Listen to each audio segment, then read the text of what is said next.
is up, guys? Welcome back to the Jenks Island podcast, the only NFL podcast where you get your takes from a washed-up Division III cornerback and his friends. I'm your host, Grayson Jenkins, joined again by my great friends and co-hosts, Ty and STERB. In today's episode, we're going to be breaking down the great linebacker class for this upcoming 2026 NFL draft. It's a loaded class of guys. There's probably at least 10 to 12 guys in this class that are going to be taken in the first 4 to 5 rounds. And we're going to be breaking down the top 8, and we have a couple of honorable mentions just to shout out. But getting right into it, Sturb, who is your honorable mention that you have? Yeah, so honorable mention number one, he was a tough guy to kind of assess in this list because maybe his projection at an NFL level isn't like what you typically think of when you think of a linebacker. This is Kyle Lewis from Pitt. Honestly, I think he projects best, and you guys think this too. He projects best as like a nickel defender, maybe like a strong safety, because his coverage is just so good. But he's undersized, right? Like he's not going to play the run that well. But what he kind of got famous for, especially at the Senior Bowl, is that running back one-on-one coverage tape. It's like a 2-minute 30 clip of him just absolutely having his way with running backs in a one-on-one receiving drill, which is pretty atypical from that drill to see. I think he got like 2 or 3 interceptions as well. But obviously just like super fluid, very good in coverage, but kind of doesn't really profile as a prototypical linebacker at the NFL level. Yeah, no, I think that's what Ty and I were kind of just thinking is that he's undersized, but his athleticism and his anticipation, especially in the coverage, in coverage, is just absurd. So I definitely see him just moving at some point in his career. I think it would be quick. It'd be easiest just to move him right away. It's going to be day one. They're not going to test him out Yeah. inside. He just gets eaten up on the interior because he's undersized. Yeah, inverse Ty here, inverted Ty situation. So Ty was a safety, moved to linebacker, and it's the flip flop. But anyways, he's basically Sonny Styles. Yeah, that shit. Yeah, basically, Ty is Sonny Styles, as you can see looking at the screen right now. Anyways, moving on to my honorable mention. Then I just want to shout out really quick. We don't have to dwell on him too long, but Aiden Fisher out of Indiana is a guy that I really like. 2-time All-American, national champion. And he does everything you want. And as a linebacker, I think he's really solid across the board. In the pass game and coverage, he's not the quickest guy. I think he's a little bit less athletic than a lot of these guys in this class. Smaller as well, 6'1", 230 pounds. So he's not the biggest and he's not the fastest.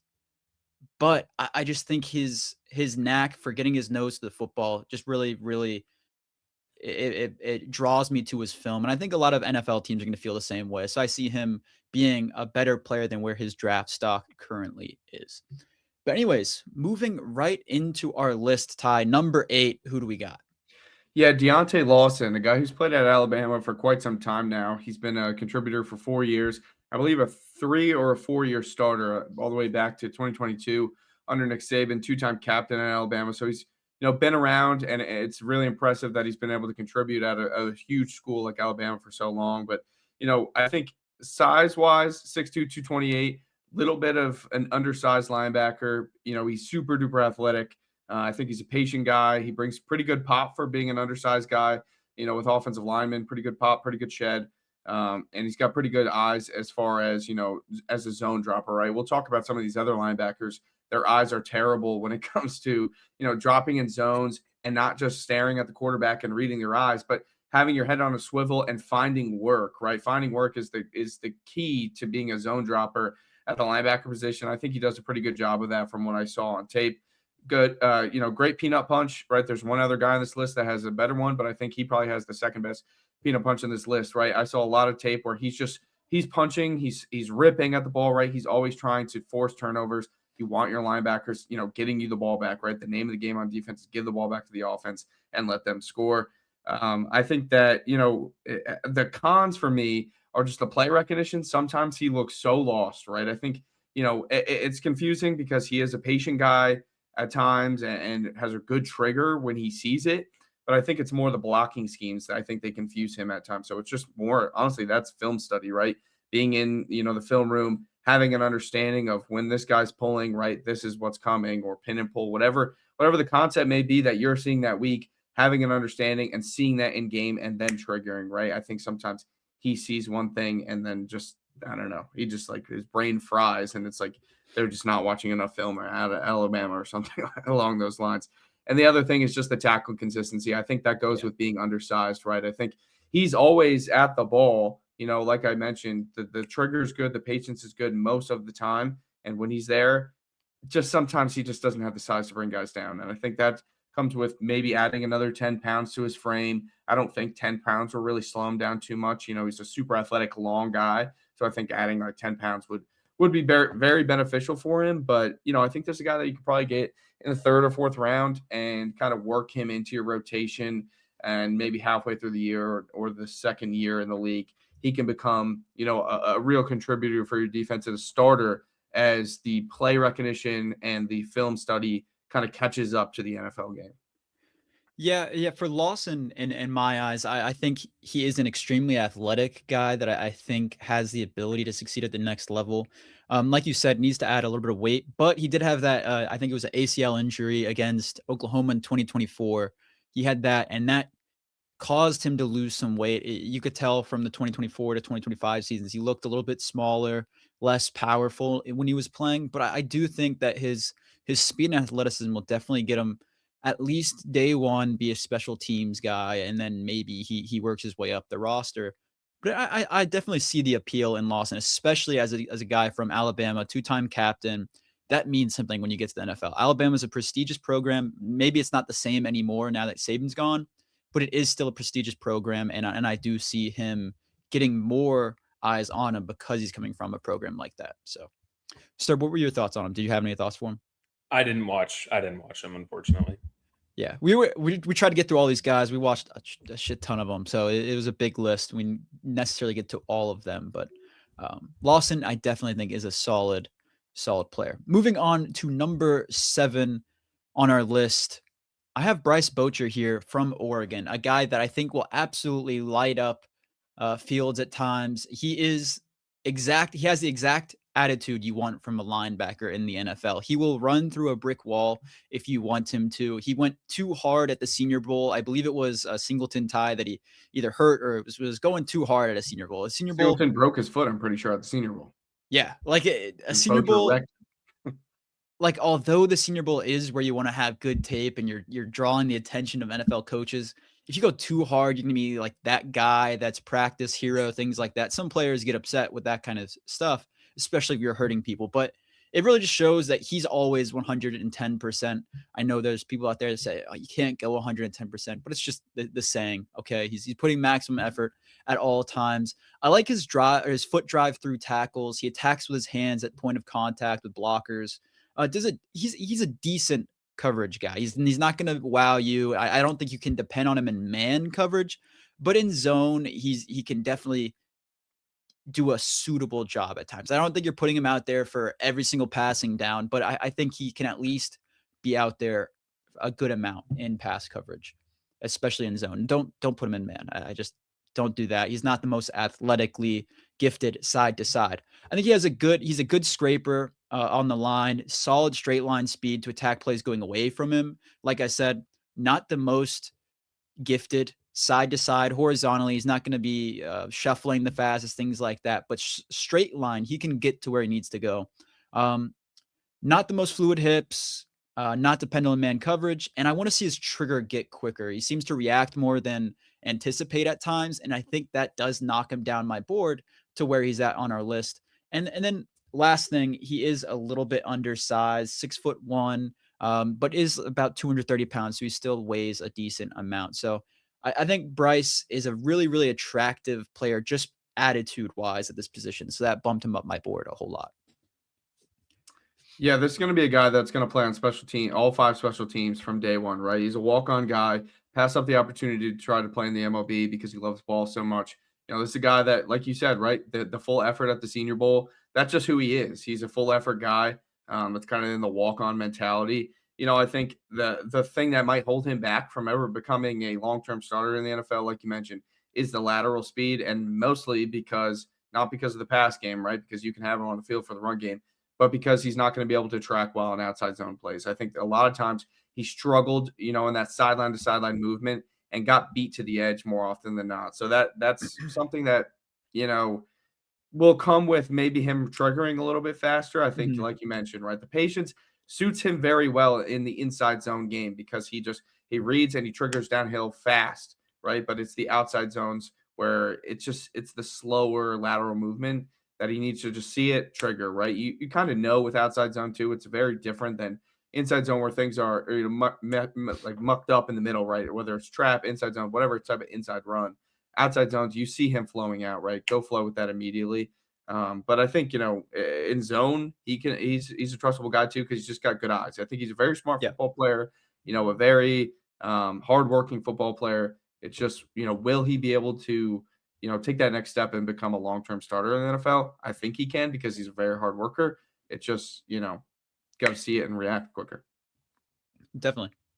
STERB, anything to add? Yeah, very hard worker. Got to love the story of a walk on, right? But uh, kind of going to the IQ and like that pairing with his athleticism, I kind of see him like gamble a little bit when he knows he can't get to a place. And at the NFL, I don't know. At the NFL level, I don't know if that's really going to fly. He's also a bit older. I think he'll be 24 before the start of the season. Yeah. So I didn't see much more than like a special teamer there, but I think he'll be obviously a pretty good special teams player. So yeah. Moving on to number 6 on our list, Ty. Who do we got? Yeah, Anthony Hill Jr., a guy who has kind of been on, the draft radar for quite some time now, only 21 years old. This is probably the guy with the highest upside in the entire Yep. NFL draft, just based on, his size at 6'3", 238, his athleticism, not just in the downhill game, but in the sideline to sideline game.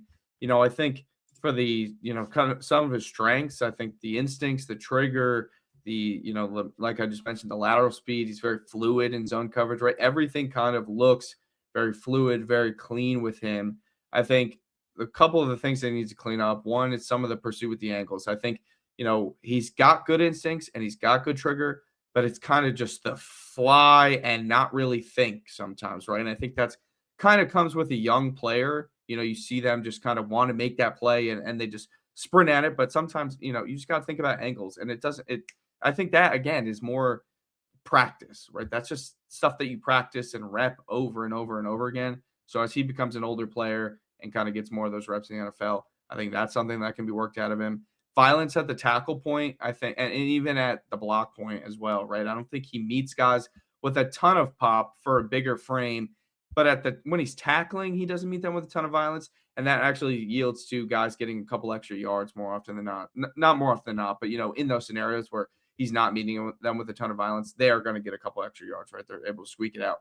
And the other thing, he's terrible at disguising blitzes. I mentioned he's got a really great trigger. That ball, quarterback is halfway through his cadence and he's already flying downfield.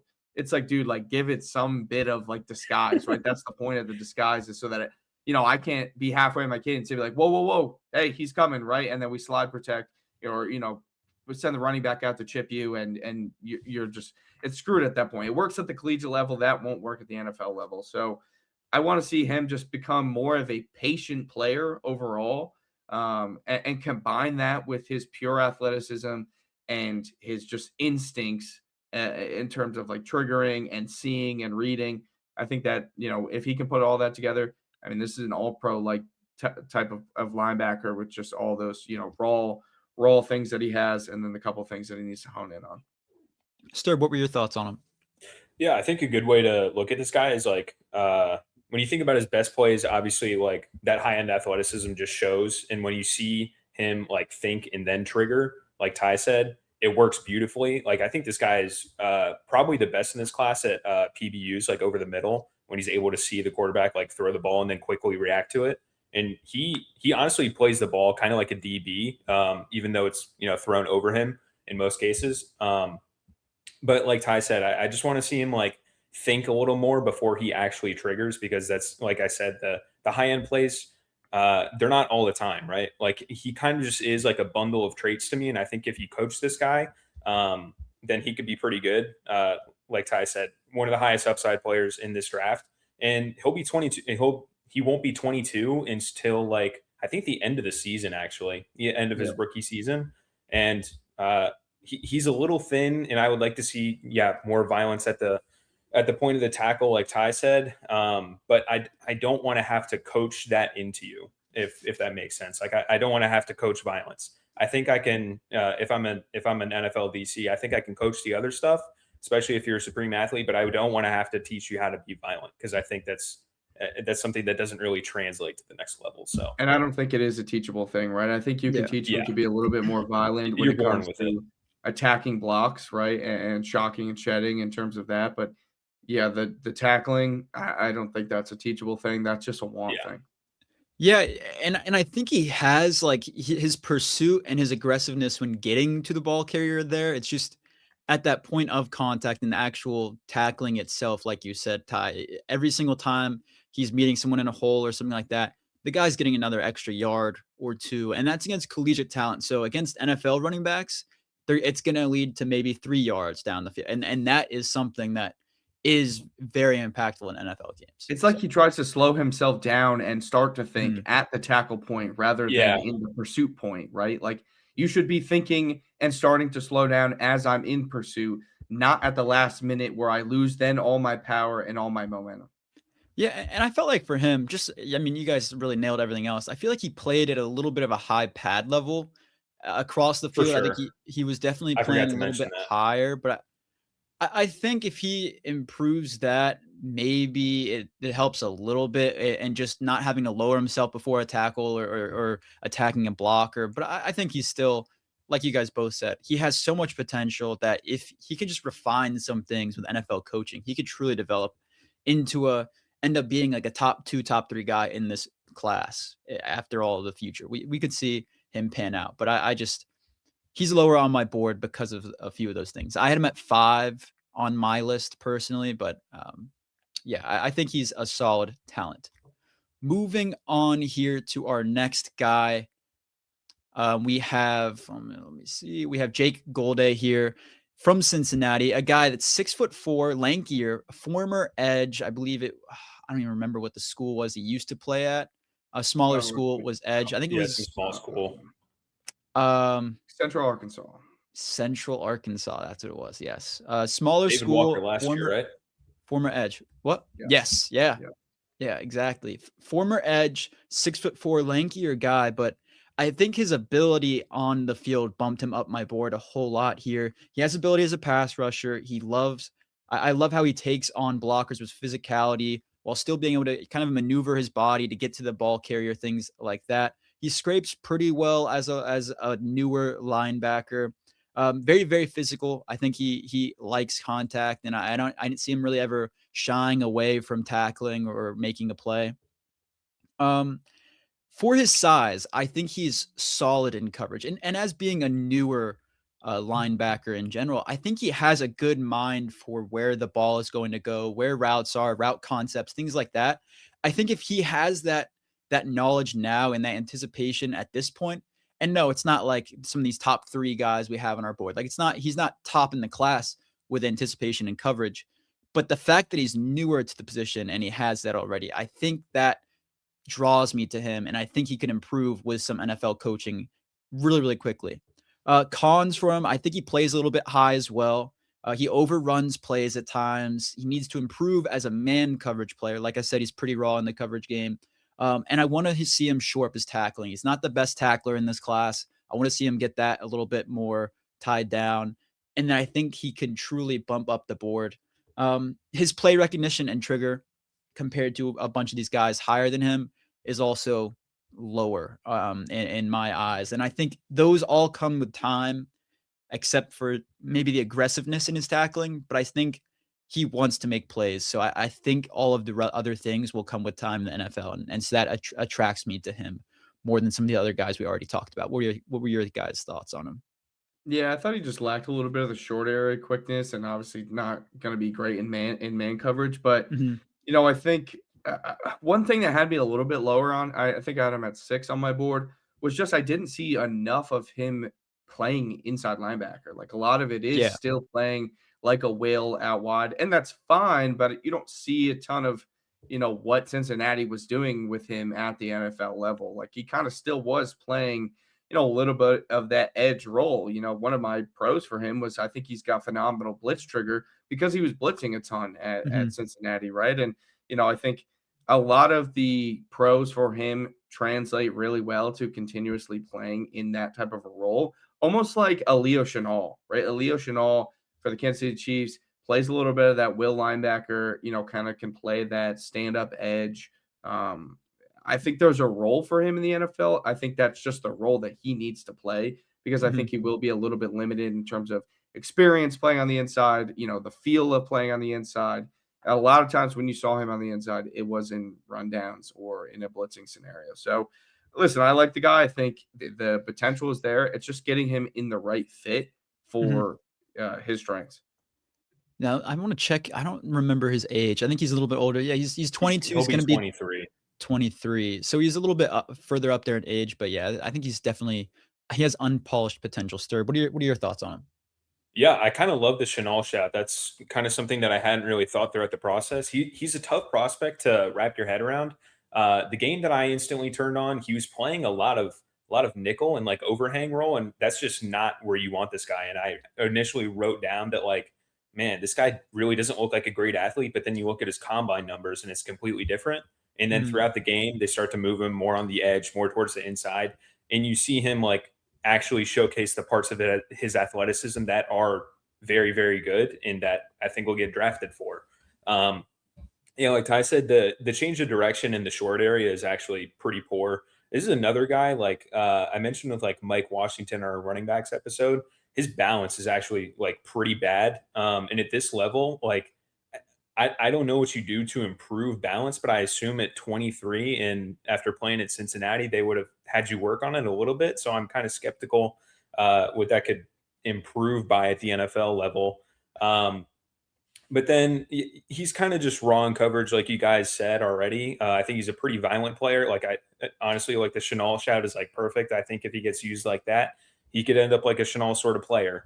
But like in coverage, I still think he is pretty raw, and that's, positional conversion there. So that's kind of expected, but he is already kind of 23, coming from like a lower level of competition. So he's only really had like a year in this sort of role, and then his role is going to change at the NFL level. So a bit of a question there, but I did really like him. He's another kind of one of these balls of clay that if he goes to the right defensive coordinator, I think he could be very, very good. But if he ends up in the wrong place, it could kind of look a little funky and then kind of burn out within a couple of years. Moving on, and let me say this really quick. We do not have Arvell Reese on our list here for linebackers. We included him as an edge, and I think we all can agree that that's probably where he's going to be used more as in the NFL. So we didn't include him in our list here. So I just want to, before we get like hate, if anyone watches through the top 4, we don't include him in our list. Listen, turn on the Arvell Reese tape. You're going to see the guy blitzing from the linebacker position 9 times out of 10. So if you think he's a linebacker, you are a fool. A linebacker. Yeah. So anyways, moving on to our top half here, Sturb. Who do we have at number 4? Yeah, at number 4, we have CJ Allen. This guy is definitely an interesting watch because for like a guy who's much better in run defense than he is pass defense, he's a little bit smaller. I want to see what he measured in at the combine here. So yeah, he measured in just under 6 foot, 230 and 31.5-inch arms. Didn't do anything in the athletic testing, which I think, is a bit questionable because I do kind of see him as like a fast player. And his traits that are the best of his, I would say, are like his tackling and his pursuit ability. This guy, like, he's able to track running backs down through multiple defenders. He's able to watch a play develop and get to the right gap that he needs to be at, which is something that I don't see from guys we'll talk about in a little bit. But CJ Allen, like, I think a 2-year captain at Georgia as well, like we mentioned previously, like at a high cal school, being a captain for 2 years, it says a lot about you. You see this guy setting up the defense a lot. And even though he looks undersized on film, maybe he could put on a few pounds. He still will be under 22 years old at the start of his rookie season. But really just the downside with him is the pass coverage ability.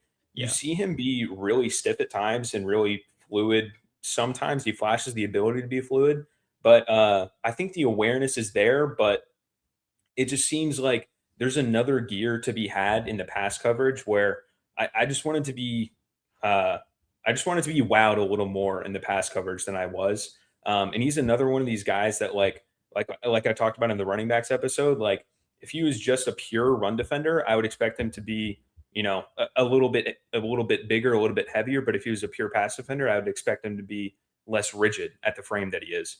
So a bit weird of a watch there, but I did really like him. He ended up at 3 on my list, is why I'm talking about him first. But I wasn't absolutely wowed. Like going in, hearing about this guy, I thought like, oh man, I'm really gonna like this player, and I just wasn't intrigued at the same level that I thought I would be going in. Ty, what were your thoughts on him? Yeah, I know. I was in the same position. We're coming in. I was like, wow, this guy, he might be the best linebacker in this class, like true linebacker.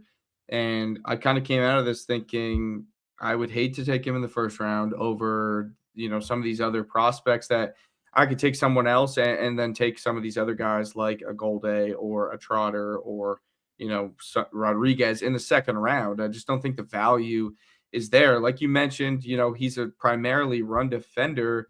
He doesn't bring much pop, and that's the thing that killed me watching the tape. It's like, dude, he's a violent tackler. He brings a lot of violence as a tackler, but when he meets an offensive lineman, it's like he's scared. Like he just like slows up and there's no pop. He should be able to, meet It's these only guys at the with a ball. real. Yeah, he should be able to meet these guys with a real thump, and it's just I don't know. That was a huge knock for me. I think he had pretty good instincts as his own, coverage guy. It's just the pair that with the lack of lateral speed. It's like he has to, drop to his spot and make that play and kind of see it ahead of time and has to have those good instincts because if he has to redirect, it's not going to be pretty. The player that he reminds me the most of is Demetrius Knight Jr. last year, right? A guy who was a run defender, lacked the lateral speed, was really good downhill, and a guy that I loved last year. And I think I've kind of learned my lesson with that guy. It doesn't turn out that well in the NFL, right? And I think you can't teach lateral speed. You can't teach man coverage ability, right? That just comes with natural athleticism. And something that we mentioned before, you can maybe bring some pop into these guys against, blockers. And it's in his identity as, he's a violent tackler. But yeah, I don't know. That really turned me off him a ton because if I'm going to go after a run stopping, linebacker, I need him to be a nasty player. I need him to be nasty like a guy that we're going to talk about later, and I just don't quite think he is. I was almost close enough to putting him at 6 and having Golday ahead of him. Yeah, he almost fell down my board significantly. I mean, so he's my number 3, but 3, 4, 5 were all very close, and he could have fallen all the way down to 5. I think in man coverage, you just can't have him in man coverage. He would be an instant liability. He's undersized. Ty talked about his lack of physicality, not necessarily. He is an aggressive and angry tackler. Like you see him throw guys down, be pretty vicious in the tackling game, but his pop isn't there. And I think it's because a lot of the times I feel like he either lunges or stops his feet when he gets to the point of contact. And then he kind of relies on like throwing them around or ragdolling the guys. And if he just drove his feet through some of these guys, it would make his tackling that much better. And then we all saw the pro day film and the tape coming from his pro day. And you just see his hips are just not very fluid when he's trying to flip them or go laterally. Like it just does not work very well. So again, I think he is a guy incredibly smart, and I think he has great play recognition, and he will be I think he could be a solid Mike when he gets to the league. But right now, he can't rely on him in the pass game, and I think that significantly hinders his ability. And anyone take him in the first, I just think would be crazy. I mean, PFF right now, if you go into the mock drafts, I think they have him in like the 20 range, and I just don't see that happening. He's gonna go in the first. He's gonna go in the first. Like Dallas is probably as high as he goes, but I'm not a big fan of it if that does happen. Moving on to our number 3 guys. Who do we got here? Yeah, we got Jacob Rodriguez, a guy that, a bit undersized as well. I got him at 6'1", 230. Not even, Yeah, I don't know. This guy, he's just, you can't teach some of these things with him, right? The ball skills in terms of the peanut punch, in terms of the interceptions. He's not. He's probably one of the most confusing prospects that I've seen because he's actually not great in coverage at all. But he had 4 interceptions. The ball skills are really great. At times you see the instincts in zone coverage, just like in terms of a dropper, in terms of the eyes, right? They're great, but then his passer rating allowed is like through the roof. Then he's a great tackler and he's always flowing to the ball, but he has a ton of missed tackles. And I think the more you watch it, you can attribute these things to, I think with the missed tackles, he's got bad angles sometimes, right? I think he's another guy that wants to, similar to Anthony Hill, flies to the ball, always trying to make the play and just sometimes over pursues. The difference with him, I think he does a great job of redirecting because he's actually a pretty decent athlete. With the being undersized, you would hope that, right? Where he can redirect and then make the play off of that. It's just, you don't want him missing the tackle. And especially once you get into the NFL level, some of these guys are just going to be way faster. If you miss a tackle on, a guy like Xavier Worthy, he's probably going to dust by you. Jacob Rodriguez isn't going to be able to redirect and tackle him. I thought he flows really well over the top of some of these blocks. That's probably it's a piece of him being undersized, right? He doesn't want guys to get his hands on him. And I think he does a really good job of flowing over the top, avoiding guys, not just staying away from guys, but kind of speed avoiding more often than not. The arms are a little bit smaller. I know STERB had a little bit of concern earlier today. We were discussing just in terms of, does he get locked up at points? I think sometimes he just doesn't see things, right? I think he's staring at the ball and he doesn't. It's the same thing in the pass game. As a run defender, you have to swivel your head a little bit, right? When you know that there's 2 receivers out there and there's a tight end in the slot, you're probably getting cracked if this is a toss play, right? It's probably cracked toss. Or if you see, an offensive lineman start to pull from your right-hand side, you have to at least give him somewhat of a visual, right? See him a little bit so that you can attack it better. I think too often, his eyes are just on the ball, which is great. He wants to make the plays. He wants to punch the ball out, but I think he just doesn't see the blocker sometimes. I think those are all teachable things though, right? Again, it's like what we talked about in the past game. Keep your head on a swivel and that will help a ton, but you cannot teach the ball, the instincts in terms of punching the ball out, the interceptions, the flow. He's a great leader. I just think that this guy is one of those guys that comes into your defense. He'll probably go in the latter half of the first round is where I'm imagining he goes. And he's going to come into a playoff level defense and be a plug and play player that immediately makes you better in terms of, everything, right? The tackling, turning the ball over. He's the perfect player. I think if he goes in the top of the second round, it's not as great of a fit because you look at the team that was around him at Texas Tech, it's loaded with guys. And I don't think that he's necessarily a product of that system, but I think that it definitely helps out with some of his deficiencies. Yeah. For me, I think Rodriguez and people are gonna say, "Oh, it can't be like that tough." Like I know like non-serious fans are gonna go and they see players punch at the football and like, oh, it's so easy to just punch the football out or think about doing that. But when you're a linebacker and you have to read the linebacker and safeties are usually the guys that are most in tune with having to call the play on the defense and having to navigate everyone else and get everyone else in line. And when you're doing that, plus having to recognize what the play is and then get to the ball carrier and tackle him in the matter of a second, like that's not the first thing that pops in your head. And for him, you always see him punching at the football and in situations where he can make the tackle and then punch at the football, or for where the guy is out of reach, he dives to punch at the football to try to make a play on it. And I think that's really, really impressive. He's just an elite turnover machine. He has a really, really high motor. I think that's what makes him so attractive as a prospect as well. But like you said, I think he overcommits to plays or misreads the play in an attempt to attack or get there earlier, make a big play. And I see him taking himself out of position, and that does hurt him as a prospect. One thing I will say is that he has potential. We just did a trivia thing last week where we talked about D linemen that scored offensive touchdowns. This is a bigger dude that you can put.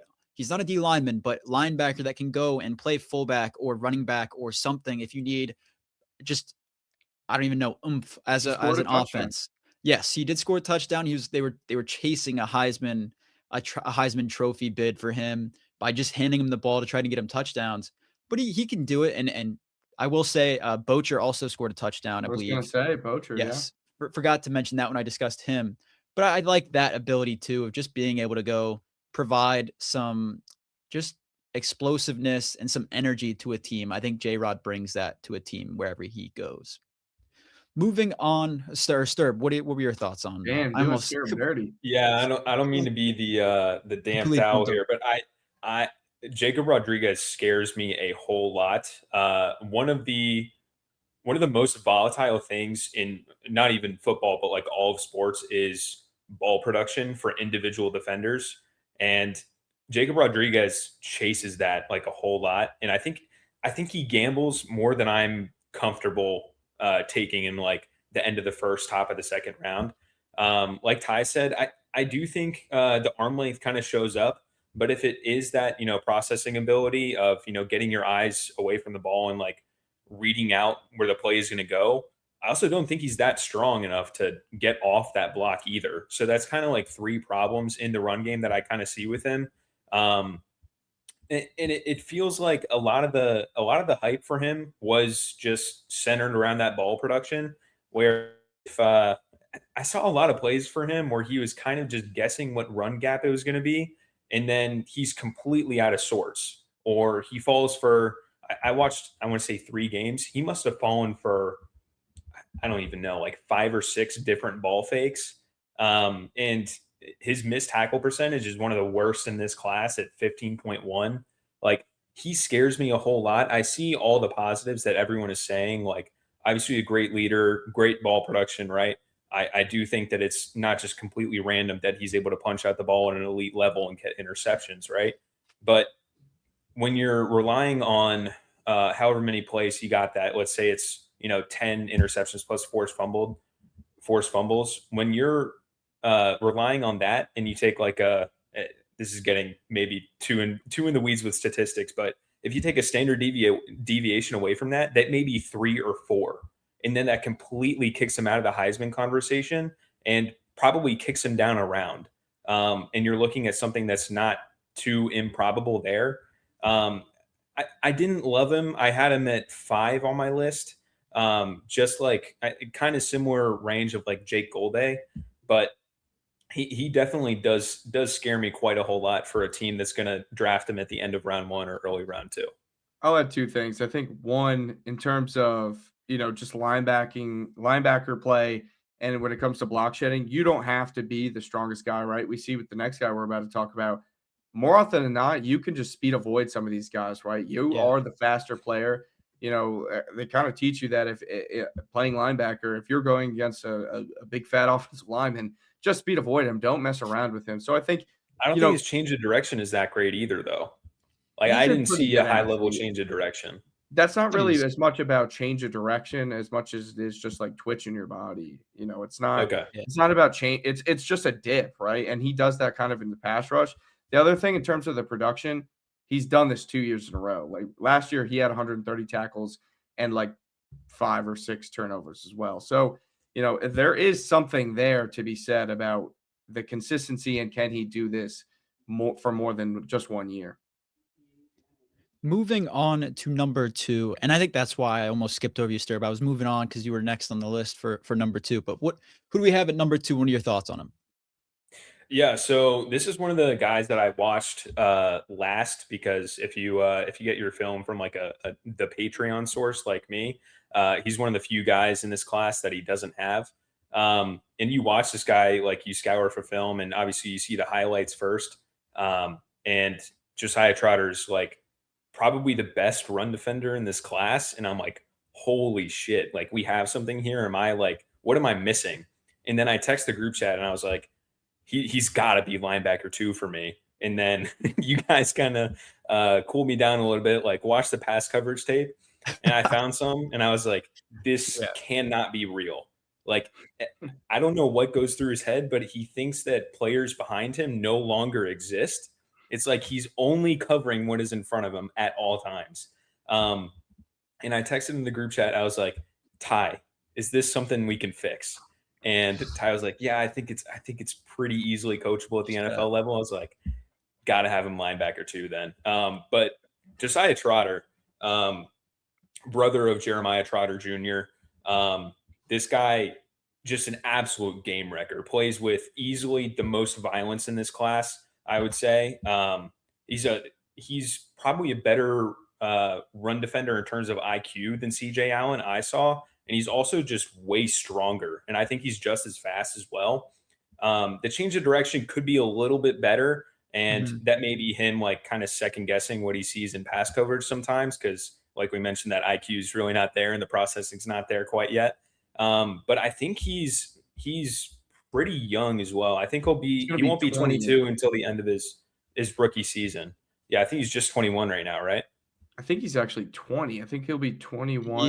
He was born on April 15th, 2005. So he is only 21 on draft day. Yeah, I mean, there's so much development left for this guy. And like we mentioned, I never want to have to coach violence into a player, right? Like that should be something that you're born with as a linebacker. That's Ty. I imagine that's why you play linebackers, because you step on the field and you're a violent guy. You want to let off some steam into these running backs, right?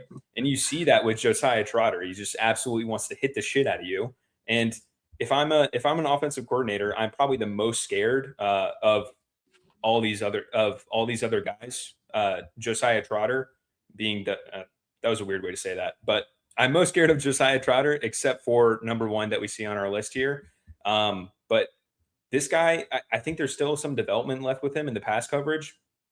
If we can just get that one little thing, well, it's not necessarily little. It's a big problem.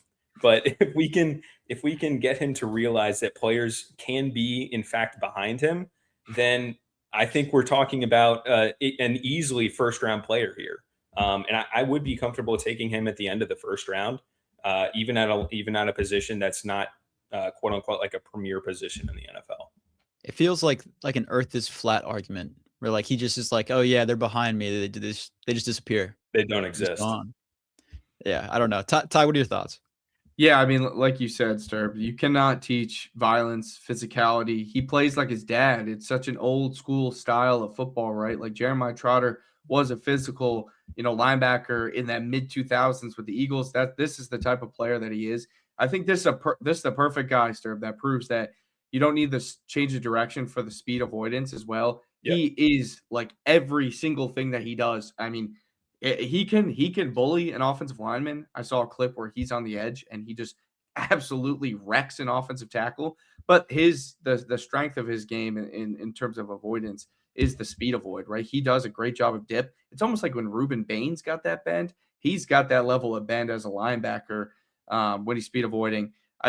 Like we were talking about, though, right? The coverage. When he sees the guy in front of him, he does a phenomenal job of sticking with him in man. He does a great job of flowing in zone, but he has to swivel his head. It sounds so easy too, right? And it is easy. Like, just do this, right? I mean, it's that simple. That is something that you're taught like day one in linebacker play. As you're dropping in zone, find work, right? And that's the problem. He's not finding work. And, some of these other linebackers, they will just drop because it's not good as a linebacker to just drop, right? You should drop into your zone, find work because you see the work and drop with it. Some of these other linebackers, they stare at the quarterback, so they just drop and end up in the similar position as the receiver. He doesn't just drop to drop, but he's also not seeing the receivers. So that's why it's such a bad, that's why it's like more glaring with him, right? All these other linebackers do the same shit where they just stare at the quarterback and it drives me mad. Watching their head never like twitch, but they just drop and it's fine. So I think that's the biggest thing for him. He either needs to just drop or flip his head around, something like that. But man, I mean, he is everything I wanted CJ Allen to be on tape. He's the best run defender in this class. If I had to put this guy out there for 2 downs and take him off the field on 3rd down and put in Kyle Lewis, who I drafted in the 5th round to come in and cover someone, perfect. Because it's probably going to be 3rd and 11 when they get the ball on 3rd down if they decide to run the ball in the first 2 downs, because he's going to eat it up every single time. Yeah, my biggest notes on him were that he is the most dependable run stopper in this class because I just think he's so physical, and he will just straight up shoulder to shoulder just power through a body. He'll put his shoulder into their chest and drive his legs and push him back 2 yards. A lot of the other guys, they're getting there to the tackle point, and then their feet aren't driving through the target. But yeah, the coverage, it just was pissing me off because it's so easy. Like I think that dropped them down my board so much because I was just angry. I was just like, it's cartoonish. I was seething at like, just what is happening? Like the guy is right behind you. If anything, you could probably hear the footsteps because he's so close to him, 2 yards behind him in a wide open spot. And it just pissed me off. So I think that dropped him off my board significantly. But if everything else stands true, like you said, Ty, if you can put him out there for the first 2 downs, he can run stop just with absolutely the best of them. And I think that he definitely deserves recognition for that. So nothing else to add. Where would Josiah Trotter be drafted if he had third person POV? You know, like in Madden. Two. You could just see the field. It's crazy though. Legit, if you watch the Alabama game, there are like multiple plays on like kind of rollout passes where, you know, Simpson doesn't throw the ball to the guy that he's covering, but they're legit 2 yards behind him, and he has zero clue that they're behind him. And you could tell by how far away he is laterally from the player. It's absurd. If there was a player that for some reason just doesn't pan out in the NFL, and he had to move down to, say, Fort Lauderdale, it's spring break time, move to Fort Lauderdale and just Oklahoma drill a bunch of drunk college kids and get paid for it. He'd make thousands of dollars a day. This is the guy, all right? He could just go and he's going to be a kickoff demon. Yeah. Like he's going to fly down and murder some kick returner. I think he's also forgot to mention, this guy has almost a 20% pass rush win rate, which is insane. I think it's better than all the edges that we talked about. Yeah. Yeah. I think he really has a nose for just downfield making plays and shutting shit down. And he moves really well east and west too. He's got great lateral movement. It's just not behind him. Yeah. Anyway, put a guy behind him and just have him follow Josiah Trotter, and you'll be fine. Maybe he needs echolocation or something. Maybe that's what he needs. Because apparently he just can't see things behind him. Anyways, moving on to number 1. Obviously, it's going to be Sonny Styles here. I do think that he is a top 10 pick, but I don't believe that he's a top 5 pick. I wouldn't pick him in the top 5, but I think 5 to 10 is an appropriate range for him. He does a great job of scraping and not over pursuing the ball carrier. I think there's in zone coverage. He just knows where things are going to be, and he can anticipate where players are going, and he can read the QB's eyes and get to the player that he needs to. According to PFF, he had 0 missed tackles, but I saw a couple other places say they had 1 or 2. Mark Fletcher got him in the playoffs. So 1. Yeah, he had 1. That's regular. I wonder if PFF. I honestly don't know if they chart for like playoffs. So that's included. Don't trust those guys. Yeah, the ratings there. You never know with PFF. But yeah, really, really solid tackler. He was robbed. I'll always rep for Brian Bresee. I stand by that guy. I think he's going to have a good season this year. But anyways, I digress from the Brian Bresee propaganda. I am a Brian Bresee propaganda machine. I know. But anyways, moving on. I think he can shock and shed really, really well. He has long enough arms to be able to do that at a high level. Like I said, play recognition. I forgot who the podcast host is. There's an ESPN podcast host that had him on, and they were breaking down film together. And it was a really fun watch. He was going through the mindset of how he was getting his guys set up on the line and getting these plays set up and to succeed. And I think that was really, really great insight. And I think he offers flexibility as a pass rusher. He's quick enough and athletic enough that you can put him on the edge at times if you need to, or you can have him blitz from down off the ball. Some cons for him. I think you can see why he switched to linebacker from safety. His hips aren't the best, and I think that it does limit him at times. You see it on the field. And then I want to see him be able to blitz at a higher level with his athleticism. We don't see that from him like we do with like CJ Allen or Trotter, like we just mentioned. I want to see him be able to rush the passer more with his size and athleticism. He is one of the most athletic people we've ever seen in the combine. I think he would have had like a 9.99 something, even if he was a receiver with his athleticism. Like that's absurd. So I just want to see him be able to be more versatile in the pass rush game. But all in all, I think Sonny Styles is a really great prospect for whoever gets him from that 5 to 10 range. Ty, what are your thoughts on him? Yeah, I'm with you. I don't love him at like 5, even 6, right? Because it's like he's not that generational type of talent that you see, that the production was off the boards like a Luke Kuechly, right? He's a generational athlete. Some of the things need to continue to develop as a linebacker. The pass rush, it's comical that people even thought that this guy could be a pass rusher at one point in time. Um, because that was the early draft process. He was like an outside linebacker edge. He's not that. He's not a great pass rusher. He doesn't have a great, pass rush tool bag. I think he's just relies on his athleticism and plays a little bit high, and he just kind of gets caught up in the muck in pass rush, Yeah. especially on the interior when he's pass rushing. I think, the eyes. I was watching the Indiana game. Like sometimes I think he got a little bit confused by Signetti's, blocking schemes and just kind of went the complete opposite way that the run ended up in. I think the play strength, the shock is there. I don't think the shed is there as well, like as good as I would love it to be. Right? I think him and Arvell Reese both do a great job of creating separation, but I think Reese does a better job of getting rid of the guy, and that's why Arvell Reese is the edge, edge defender, and Sonny Styles is kind of that tweener that we're trying to figure out what he is. And then the tight hips, right? It's like he does a great job of going downhill, but if he has to redirect or over pursues, it's kind of, that's why he got moved away from safety. Those are my only real cons for him. He's obviously a phenomenal athlete. The length is a huge pro for him, and I think he's a very smart player. He's clearly the leader of that defense. He understands that defense coming from the back end all the way up, right? Having been a safety. So I think, get him in with a really good linebacker coach. You can continue to develop this guy. I think that is simply it, right? He just has not played linebacker for long enough, and some of these things need to be taught, and he just maybe needs to add a little bit more size to his frame. But some of these things, I don't think that, you really ever work out of a player that was a safety and became a linebacker. You cannot teach the violence, the physicality like we talked about, and he just doesn't have that in certain aspects, and I think that's fine if he's just going to be kind of your cover guy because of his fluidity, and he can eat up, stuff in the run game, but he's just not going to be that violent pass rusher, guy that, beats up blockers. So I think he's a phenomenal player, obviously, and the upside's huge. It's just I don't love the value of where he's being mocked right now. STERB, what are your thoughts?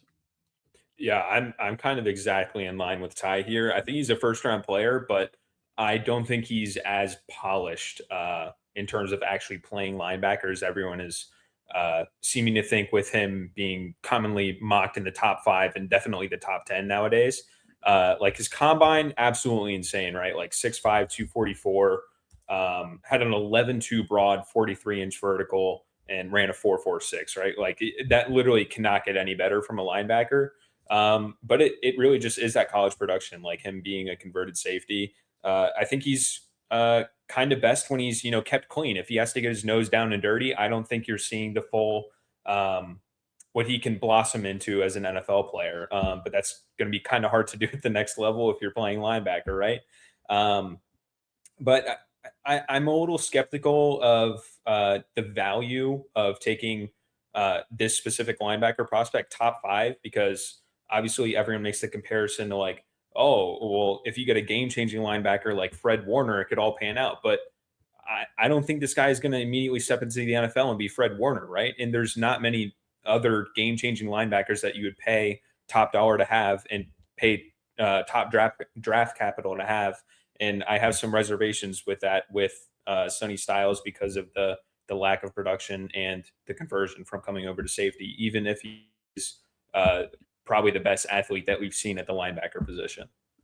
He was commonly mocked in like the mid to late teens before the combine too. So If we're just Yeah. gonna say that now he's a top 5 pick because he ran a 4.4, it's crazy. Yeah, I think it has to do a lot with this class too. Like you don't see a lot of like there's some questions with the high end edges, right? And there's some questions with the quarterbacks. Obviously, you probably have one true first round quarterback in this class.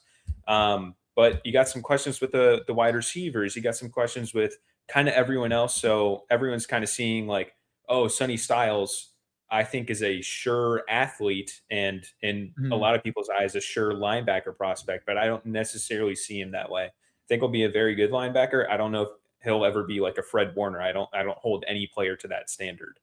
Yeah, in my eyes, I don't necessarily understand taking him over the top edges for sure, and definitely, I don't understand taking him over maybe the top 3 receivers because in the NFL, we just saw JSN get absolutely paid, and he's making double what the top linebacker and tight end are both making. Like he's receivers, edges, cornerbacks even are all so much more valuable to land just because you're saving so much money. Whereas if you draft Sonny Styles, then you have to go get, a guy like Brazel in the second round if you need a receiver. That's not nearly as valuable for your team in the future necessarily as getting, say, a guy like Tyson, Tate, or Lemon, and then going and getting a guy like J Rod in the second round or Trotter in the second round if there's somehow there. Like just the value isn't necessarily there. And I definitely understand the reasoning. But like you said, Sturb, I think in this class, it's just a unique case that he's up there just because some of the edges, there's questions about truly how great they are and the talent level there. And then, I think after the top 6, 7 picks, it's truly it becomes a best player available kind of draft. I didn't even realize that was Right. unintentional joke.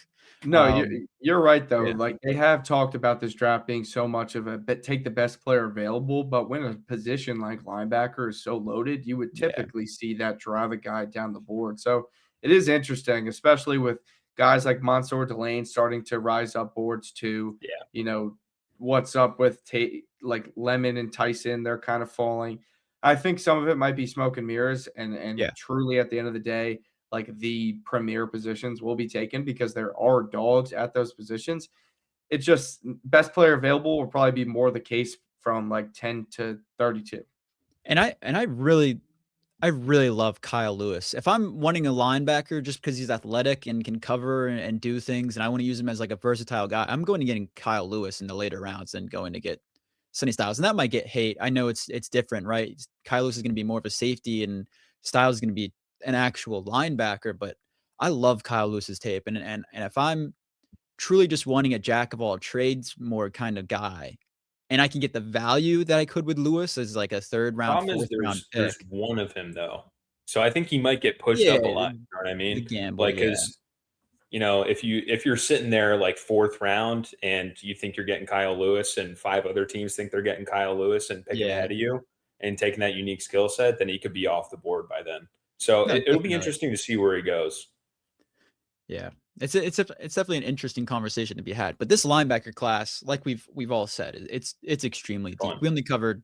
We only talked about 10 guys here, and there was probably at least 3 to 4 more that we could have talked about instead at the bottom of that range. So make sure to keep your eyes peeled for this class. I think next week might be receiver. I have to double check. It's either receiver or maybe it's quarterback. Actually, this is a weak quarterback class. I don't even know if we need to do a quarterback episode fully. If we could just split that with another Ty Simpson, position, #1, baby. Dan Shout Orlovsky. out Dan No. Orlovsky. Can I say that it's truly like an ESPN is like propagate, like it's a Oh propaganda. yeah, that An was, agency. Yeah, I that mean was it's crazy. absurd. It is insane that the He got level of backed push up he's by getting. ESPN. It's actually a It's crazy inside nuts. job. He's gonna go in the first round, and I think that would have been the case regardless. But Yeah. saying that he's the number one quarterback, I don't know. Well, I don't know what the hell Dan Orlovsky's watching when he's like, Mendoza hasn't impressed me. What big game has he played in? He he played played in in the all of them. goddamn national championship. All of the big games. He played in every single Literally one of all them. of them. He won them all. Yeah, it made no sense. And he had like big moments in each game too, where you're like, oh, that's his Heisman moment. Oh wait, no, that's his Heisman moment. No, oh wait, that. Like he made big plays happen in big moments. It wasn't like he just, it wasn't like he was just a routine guy like Carson Beck over here. It wasn't like he was just that. If it was Carson Beck, then maybe we're talking that kind of thing. But anyways, yeah, we could just, this is our quarterback episode right here. Mendoza, Simpson, and then the rest. But yeah, Dano's not perfect. He's got some great takes, but that was a bad one. yeah, it's not a great look. But anyways, I think he definitely got paid to do that one. There's no way they had the didn't, same right? agency. I'm 100% sure they Yeah, did. there's. Yeah. I What is just it, want to know how much TAA? he got paid, because nothing changed for him in the time that he's already watched Simpson Yeah. before, right? He didn't Yeah. just watch Simpson and then say that. Well, he said he just watched Simpson, and whether or not like he's not watching during college, like during the season, like Interesting. He said he's not, and I believe it because he's so focused on the NFL. He only started watching It's true. Mendoza at the end of the season too. Okay, that's fair then. yeah, Orlovsky is an interesting guy. He's gonna have some takes where you're like, okay, I can see that, and then there's gonna have some outlandish ones too. But I like listening to Orlovsky. I'm an Orlovsky stan, so I'm not gonna, I'm not gonna tarnish his reputation. You too would This much. one hurts though. This one hurts. Wow, is this No. just because I'm I'm a white STERB? Wow. 3 white dudes on the podcast. We're hating on Dan. White on white crime. Exactly. Unacceptable. Anyways, that'll do it for the Jenks Island linebackers rankings episode for the upcoming draft. We'll figure out the next position, and we will get that out next week. It's going to be a lot of fun. Keep an eye out for Ty and Hammer's podcast as well, the Orange Crushing It and Kurt Head's podcast for all your Broncos and Packers news. Sturb and I are trying to figure out dates to do like Saints stuff at some point, and it's been a little hectic. I'm studying for the CPA. Sturb's moving and worrying about work. So it's been a lot, but anyways, that'll do it for our episode. You guys know where to check us out on social media at Jenks Island and wherever you get your podcasts at Jenks Island as well. We'll see you guys next week.